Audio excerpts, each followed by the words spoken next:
আসসালামু আলাইকুম, welcome back to my channel জান্নাত কুকিং স্টুডিও।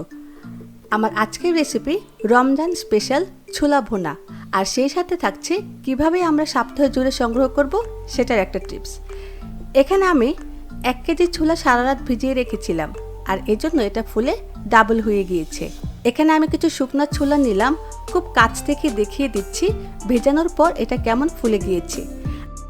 এই জন্য খুব জরুরি হচ্ছে সারা রাত বা না হলেও 7 থেকে 8 ঘন্টা ভিজিয়ে রাখতে হবে, তা না হলে সহজে আপনি এটা সিদ্ধ করতে পারবেন না।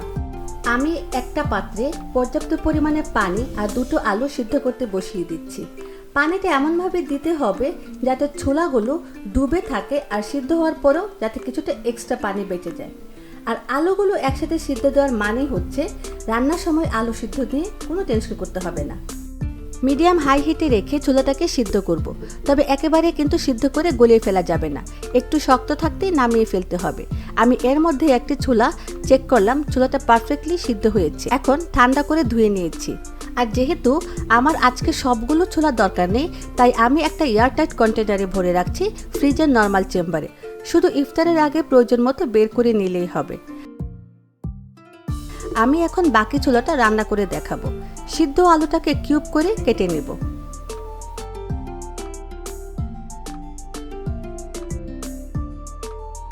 চুলায় একটা হাঁড়ি বসিয়ে দিব, পরিমাণ মতো তেল দিব, সাথে দিয়ে দিব 2 থেকে 3টি ছোট সাইজের পেঁয়াজ কুচি, আর তার সাথে দিব 2 থেকে 3টি শুকনো মরিচ। আর এদিকে পেঁয়াজগুলো অল্প ভাজা হলে দিয়ে দিব 1 চা চামচ মরিচ, আধা চা চামচ হলুদ, আধা চা চামচ জিরা, আর 1 চা চামচের মতো ধনিয়া গুঁড়া। পুড়ে যাতে না যায় সেজন্য অল্প একটু পানি দিব, আর দিয়ে দিব সিদ্ধ করা টুকরো আলুগুলো।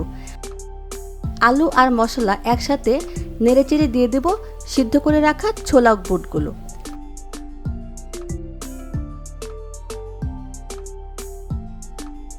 এখন সবগুলো উপকরণ খুব ভালো করে মিশিয়ে দিয়ে দিব পানি।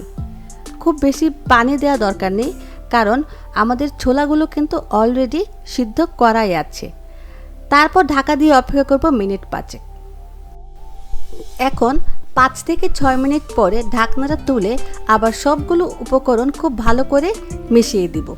এবার যেটা করতে হবে সেটা হলো একটা চামচ দিয়ে সিদ্ধ আলুগুলো একটু থেতো করে দিব, যাতে আলুগুলো গলে গিয়ে ছোলা আর আলুগুলো একটু গামাখা ভাব নিয়ে আসে। এটা কিন্তু দেখতেও যেমন সুন্দর লাগে, খেতেও কিন্তু অনেক মজার হয়। এরপরে রান্না করব আবার 2 থেকে 3 মিনিট। এবার পরিবেশনের পালা। ছোলা কিন্তু গরম গরম থেকে একটু ঠান্ডা করে নিয়ে খেলেই ভালো লাগে। একটু ঠান্ডা করার পর আমি একটা পাত্রে নিয়ে নিলাম, আর পছন্দ মতো দিয়ে দিলাম শসা, ধনেপাতা কুচি, আর সেই যে ভেজে রাখা শুকনো মরিচ সেটি। আর এই তো আমার ছোলা বুট একদম রেডি। আশা করছি ভিডিওটি সবার ভালো লেগেছে। ভালো লাগলে লাইক, কমেন্ট আর শেয়ার দিয়ে আমাকে সাপোর্ট করবেন। আজ এই পর্যন্তই, দেখা হবে সেম চ্যানেলে অন্য কোনো রেসিপি নিয়ে। সেই পর্যন্ত সবাই ভালো থাকুন। আল্লাহ হাফেজ।